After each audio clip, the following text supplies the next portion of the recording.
So Kate, as we jump in, share a little bit about why you chose this topic and kind of give us a little something to start with here.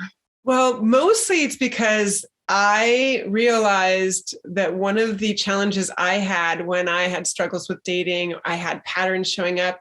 I thought I was open. I thought the second date would come and then nothing. And I kept thinking, what is it? What's going on here? And I kept getting, just like you, we get underneath it.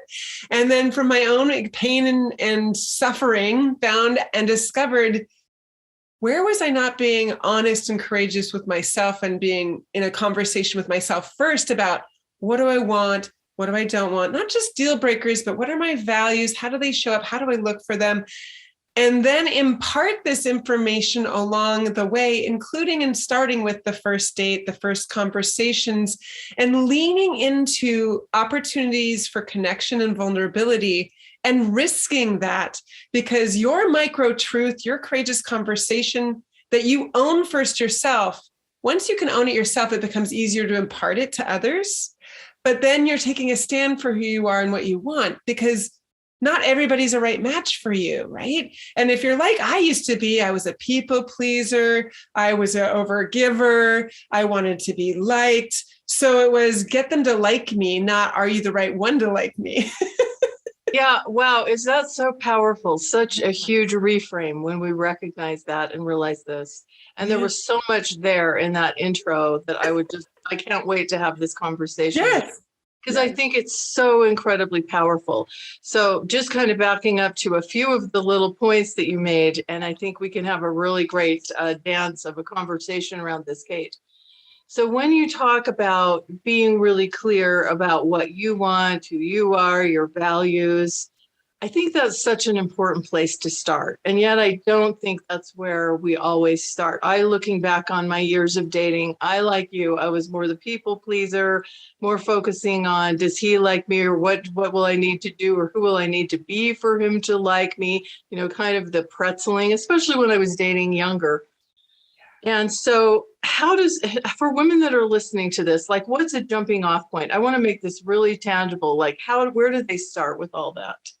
For that courageous, well, first of all, it's getting honest with yourself about what you want and don't want. So there's the deal breakers that we typically think of, religion, children, kind of finances and how you are with that. I mean, we know those things. I'm not really talking about that, but the things you value and getting clear on who you are and honest with who you are is first, because like for me, the things I value are integrity, love, generosity, courage, and I have one more, but I'm forgetting at the moment. But when you have like your handful of values, and then for me, generosity shows up in many ways. It's generous to wait staff, contribution to the world, which could be working at a food bank, could be being generous with a past partner to help them go to school, could be they build schools in Africa. I mean, we don't know, but when you have the umbrella belief, it allows for infinite possibility of the examples to show up in your life as well as somebody else's. So you can see if it's in alignment with them.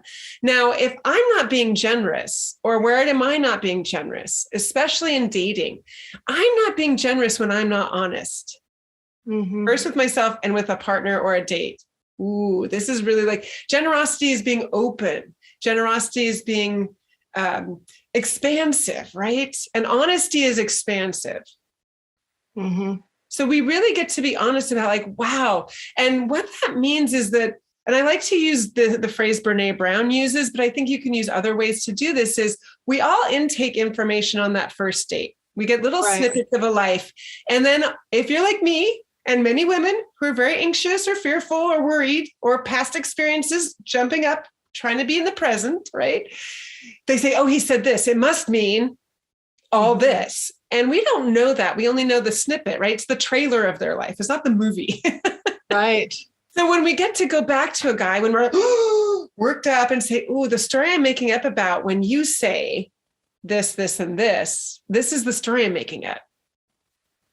And then just be quiet and let them show up for you and say, oh, wow, I can. And it's not blame. It's not judgment. It's not criticism to them. It's like, you're getting vulnerable.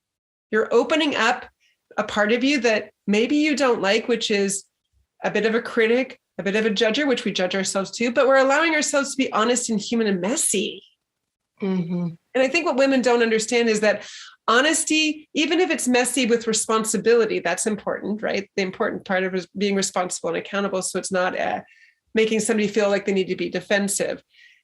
Allows a man to see you in a way that you probably don't show other people. And a man adores that. And that's what men fall in love with, is you showing them a side of you you don't share with others.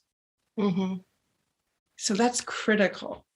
Yeah, so beautiful and such a powerful, so many powerful ideas there. So first of all, coming back to the values for a second. Yes. When we look at our values, I think one really good way to look at it is these are the things you organize your life around, you organize your priorities around. These are things that you really care deeply about in terms of what you do in the world, how you show up in the world. So for example, you gave the example of generosity. And you know what, Kate, I have to share this. As you were speaking, I was thinking back to a little Facebook Messenger message I received from you on my birthday, you saying me happy birthday. Yeah. That was just the sweetest thing. It was just a little generous act. Generous with your heart, right? Like, take that risk. And when you do that in the rest of your life with everybody, then when you're with a man that you have this maybe higher stakes feel with, it's easier because you have practiced it in all of your life. And it's actually who you are, not who you're trying to be to get liked. I want to say that again. It's who you are, not who you're trying to morph to be liked. And that's what I used to do. And it didn't work. Yeah, that's a writer downer right there. Yeah. Yeah, well, and what touched me about this birthday message is you saying, you didn't just like write me a little message, this was a full-on singing birthday message. And I just thought that was really sweet and really generous. So I'm just, kind of backing up the whole generosity of spirit idea that you have here. Then the other thing is, I think, one of my favorite books is The Four Agreements. And of course, one of the four agreements is don't make assumptions. So when you're talking about this piece of, this is the story, someone says something on a date, something catches your attention. And I think it's good to notice those things. Yes. But again, sometimes we'll hear one little thing and we'll create some huge story about it. We do this about ourselves sometimes too. But giving someone an opportunity, to say, when I heard such and such, here's the story that I made up in my mind about that. I'm just sharing that with you. You're giving them, first of all, a chance to clarify, to be real with you. You're also maybe sharing something about you in a vulnerable way by even having the courage to ask that question. I just think it could be a very powerful way to connect or to determine this is not necessarily something that's going to work. Right. Because respectful and kind. You want somebody to respond, leaning in, going, oh, baby, in some energy, right? And if we set it up in that responsible way where we're not making them wrong, we have to be very careful about that. That's why when you get support from a coach, it can help you with that, because we have patterns in our language that are very hard to break until we get the support to practice that in a safe environment. When we do that, then we can show up differently. And like, even in that, you get to share with somebody without it being a way to connect through pain story. That's something you don't want to do with someone. But it's a way to say, the story I made up about this is this, this, and this. And the reason why is because I was hurt about this before. And I don't want to bring the past in, but I'm feeling this right now. And I don't know what to do right now. Mm-hmm. Let the man solve the problem then. Hand him back the opportunity to provide you comfort. Mm-hmm. Men maybe aren't there to provide you with money and all these old fashioned things, but they want to provide you with comfort and emotional support, right? So giving them that window to say, I can win at that. I can do that. Oh, I have an opportunity. It's great. Yeah. Yeah. And then it doesn't really stop there. They can share their part and they're sharing their words with you to say, no, that isn't this, or maybe it's partly true or whatever. But then you get to see over time how that shows up in reality in their actions and behaviors to see if their words match their behavior. Mm-hmm. Because you don't just give all your trust into the words, you discern still, right? You take in, you go, okay, this gives me an opportunity to learn, and I'm willing to lean in for me to discover and learn. And I'm in charge of whether or not I get hurt. Mm-hmm. right? That's part Yeah. of it. And so this is part of the reason why we're calling these courageous conversations, Yeah. because it takes courage.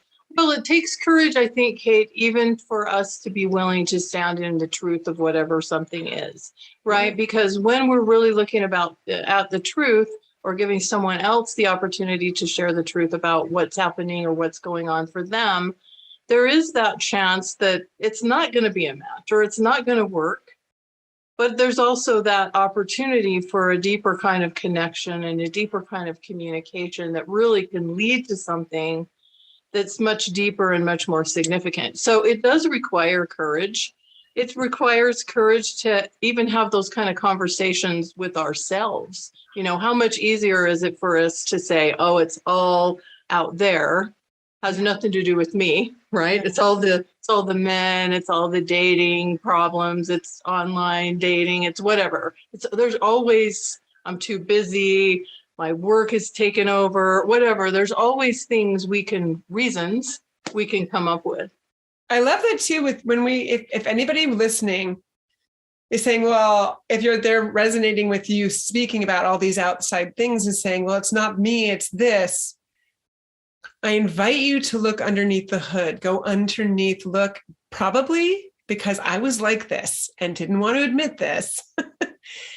There was a part of me declining and denying and rejecting my shadow. So I wasn't integrating with the parts I didn't like about myself. I was a perfectionist. Oh, I'm well-meaning. I'm not mean. I'm not passive aggressive. Well, guess what? I had an agenda. I was passive aggressive and I learned poor tools growing up and was just trying to protect myself. And it's not about saying I'm wrong or beating myself up, but getting really honest, saying, oh, okay. And I love myself, even though I don't really like that part right now, but I get a love on that because it was trying to protect me. Right. I have compassion for you. I have empathy, and I'm forgiving myself for not knowing any better until now and learning a new way to unravel from that. It's really about unbecoming parts of the patterns are not our authentic selves. Mm-hmm. Those are the things that we do that aren't authentic, because if it's authentic, it would work for you in relationship and business and whatever. But if there are things not working, it's your pattern, it's your coping that you created at some point in your life to protect yourself from getting hurt again. And that makes sense. And I want to really honor you for getting this far in your life with worlds and worlds of things that could be painful and harmful that you created some protections around. But we're watching this series, listening to this series, because things aren't working anymore at this point in time in your life, and you want to change it. And that's where we get real. We fall in love with our shadows. It's hard. But it doesn't have to be as hard and as painful as the painful relationships. When we do that work, when we go in deep, we can learn that. And I know with coaching, that's one way to do it. And you have a proven path. I do. And many of the speakers on this whole event have different methods to help you really get back to you, the true authentic you. Yeah. So in this case, we might even say the courageous conversations start even before the first date. Oh, yes. But we get to practice it. Like I keep saying, and then relationship, we think we get somewhere. We get the end result is the relationship. No, it's graduate school of relating. Now you've leveled up. Now it's a whole new level. Now there'll be different high stakes. Now it's going to be a little more challenging to be micro-truthful and to be able to say those things. And you get to breathe through it and still practice it. Yeah, isn't that the truth? So much in the industry that you and I are in, Kate, there's so much focus on meeting and attracting the right guy and getting into a relationship. And you and I both know and understand that's just kind of the beginning of another journey, of another process, of another growth opportunity. And that should be exciting, right? It is exciting. Not daunting. No, it is exciting because then you get to actually be in the real experience of really, really growing and expanding. I think that's one of the most amazing and beautiful things about a wonderful, healthy, loving relationship is we really do have opportunities to grow and expand in ways that might not have been possible for us on our own. Having been married now to my husband for 15 years, I can tell you I'm still learning. I'm still practicing. I'm still growing, even though I've now been with this man for 15 years. it's a continuing opportunity. We're never standing still, because that's when I think a relationship begins to fizzle or go flat. Yeah. If we're not Yeah. continuing to grow and expand.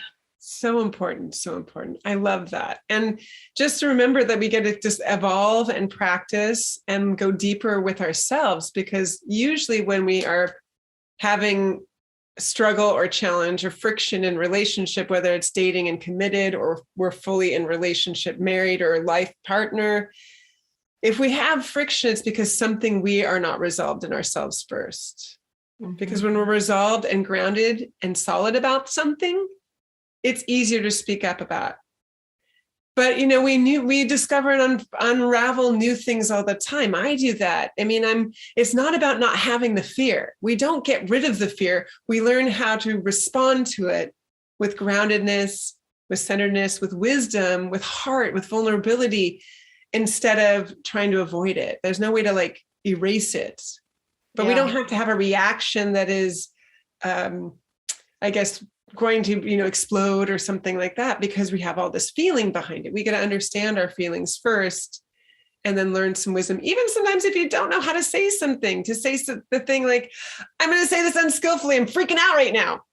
Right. I mean, you don't have to have wisdom words all the time, but just speak a truth that's how you feel, rather than a defense because of somebody's actions. And it's so hard for so many. And if anybody's like me, I didn't really understand my feelings. And I got to tell you, my whole life, I thought I was a feeling person. Oh, I'm passionate. I got all this. I got into understanding what real feelings were versus faux feelings. The idea of I'm being abandoned, I'm being rejected. If any feeling you have, you can see two people as a part of the conversation, is not a real feeling. So I'm feeling scared is a one person feeling. That's really what abandoned rejection is about. But underneath it, it's what is the unmet need?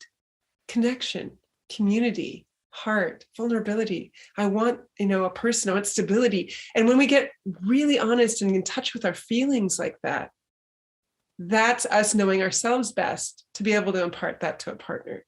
And they love that. Yeah, beautiful. So to make this really tangible for people, Kate, I would love for you to give some examples, because I want people to be able to walk away with not just this idea conceptually, but what we really can do to put something like this in practice. So what are some examples of questions we might ask or conversations we might have that would lend itself to what we've been talking about here? Right. Well, first of all, even on the first dates, I mean, make choices, offer your preferences. This is first, even before the date. You're on maybe you have a phone call, you're setting up the date. If you like tacos and Mexican food, but you don't like Chinese, and he suggests Chinese, going, oh, that'll be fine. No, that's not a truth. Catch yourself in, are you trying to appease or be authentic, right? We want to lean into our authenticity and say, I'm really not a fan of Chinese. I prefer, and then maybe give three choices. What do you think? And throw that back to the man, and he'll, oh, okay, because he wants to please you. He wants you to be happy. So he wants to put a smile on your face, right? Can't tell you how many women come back and say, the men just say, I love making you smile. I love making you smile. I love seeing that genuine smile. That's so easy. So we give them that opportunity, and then they'll show up that way. Maybe even in a profile where you say, I like barbecue, tacos, and sushi. They're going to automatically know that they're going to succeed at offering a date on any of those. You give them a win, right? Right. So important. Right. So these are things that are kind of the tangible, first steps. But then it's even when you're in a couple months, maybe date 7 or 8, maybe you started the deal breaker conversation just for clarity. But then you can say I had an experience myself even in dating, because I'm out there dating. And I have to practice it, and I still get nervous, and I still have to breathe through fear and go, okay, no, I'm committed. I'm committed to being authentic and saying, the story I made up about you saying that you haven't had a vacation in 26 years, since you were 26, is that you don't have self-care. And that scares the crap out of me. Right. And then I just stopped talking.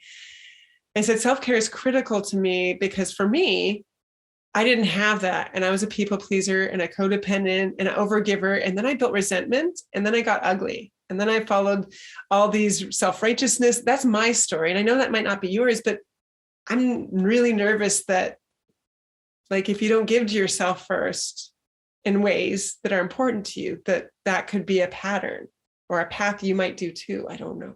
And so it wasn't a way to, calling him out, just asking, share with me. And here's me sharing, Croner didn't know. And so there were other ways that he could share about self-care, and there were other circumstances that didn't allow him to like do vacation. Or what does he mean by vacation? Here's the thing. Most of us don't, I can't believe we even communicate with the language we have, that most of us don't even have the same definitions for basic words, right? Vacation to me means one thing. So then I said, oh, wait. When I say vacation, what do you think I mean by that? What's your definition? I even backed up myself because I forgot to do that. And he shared something like going somewhere, or like, it was like a big vacation versus camping or something like, or he could give me information about why it was hard and he couldn't because of circumstances and kids and a variety of things that made sense. But now I also get to witness and watch for, where do I see self-care showing up?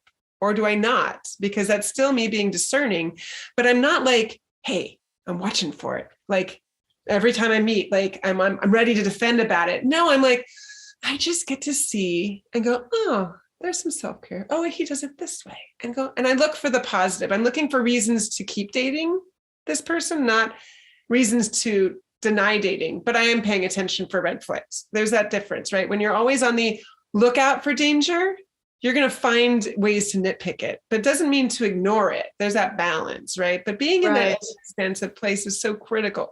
So that's an example I can give where you're actually just leaning into something they said, anything they said, where it gives you this, or it might activate you or give you a trigger from a past relationship. And you get to say,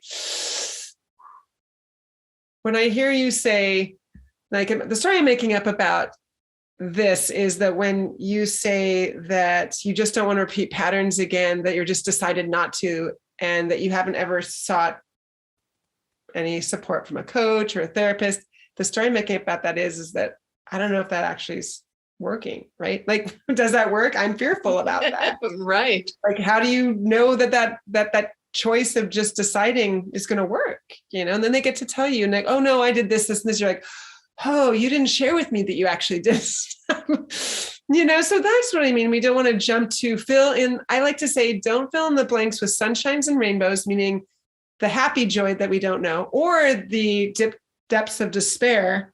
Get facts, get truth, get stories, get information, and then witness how they unfold in reality and behavior and action.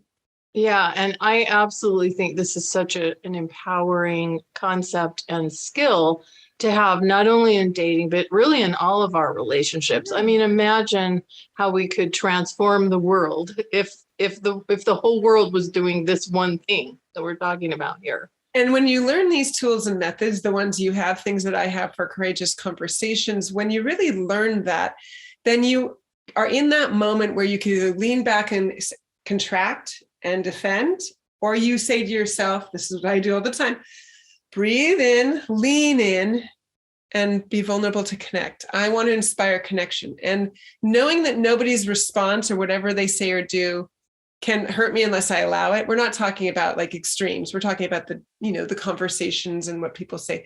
Then I can even do this at work. If somebody makes a presentation and they took part of your idea and didn't give you credit, you have to say something for your honor, your values, your authenticity, and leaning in and go, when that happened, this is what the story I'm making up about it is that I'm not, and did you mean to not give me credit? Like, don't just assume they're just being mean. And if they you learn really quickly what kind of person they are and how to navigate them at work. If they're like, either they lean in and give you credit, get honest with you, or they have their own, stuff going on. We're all people doing our thing and having our own defenses. And we get to learn who we get to lean into for more trust and get that connection from, and how to navigate our lives. So, but the goal is really connection. Women have this magic about that we invite men into that. They don't have a lot of that in their lives. So when we really open our hearts expansively and allow They feel safe to open up, and men are more vulnerable than we give them credit for. On a first date, this is another thing that I often suggest on those first 5 dates, really. This is still getting to know me. There shouldn't be any sleeping with anybody. You're dating. Right. Getting to know them is asking for stories. Like, tell me about what was your favorite memory growing up? What's your favorite family story with you in it? Did you ever have a vacation that was the funny story? Or you'll learn a lot. Were they a middle child? You'll learn if they were an overgiver even when they were a kid. You'll hear things from there. And then men are really vulnerable and will share a lot more with you if you're just listening. Mm-hmm. And then they will walk away from that day going, wow, this was so great, because you know how many times I feel interrogated like an interview? And this felt like a conversation, because it was. Right. So key. Right. Yeah. So it's really an energy also of approaching things from just curiosity. Yeah. Like you said, not Wonder. necessarily like just looking for something to be worried about or upset about, or that's going to be a deal killer. You're really approaching things from a place of curiosity. And that doesn't mean you're ignoring things that catch your attention. Like I sometimes call those yellow flags, which to me means, okay, that caught my attention. That means there's more information or more understanding to have here. Yeah. But not automatically thinking everything is a red flag just because Right. it catches your attention, because in a lot of cases, there is more to understand. And so it's really a curiosity and an openness to connect with someone and understand more about who they are and who you are and how it feels when you're interacting with them. It's that curiosity that opens that conversation that you were talking about. Yes. And then men want to lean into that because they feel your delight, your awe, your wonder, this youthfulness. And I want to say childlike wonder, not in immaturity, but a sweetness and tenderness that they want to experience more of when we just allow them to see us in a giggle, in a sweet moment, in a open heart. And that is where they lean in. They don't get that in the regular world. Yeah, not much, for sure. Not much. Well, I love this conversation. I think this has been so much fun. And like I said, I think it's there's such powerful concepts here. And Kate, you're always so beautiful in your words and the way you express yourself. So I always love interviewing you and having the opportunity to have these conversations. So thank you for the contribution. You're welcome. Thanks for watching, everybody. And we hope to see you for more. Bye for now.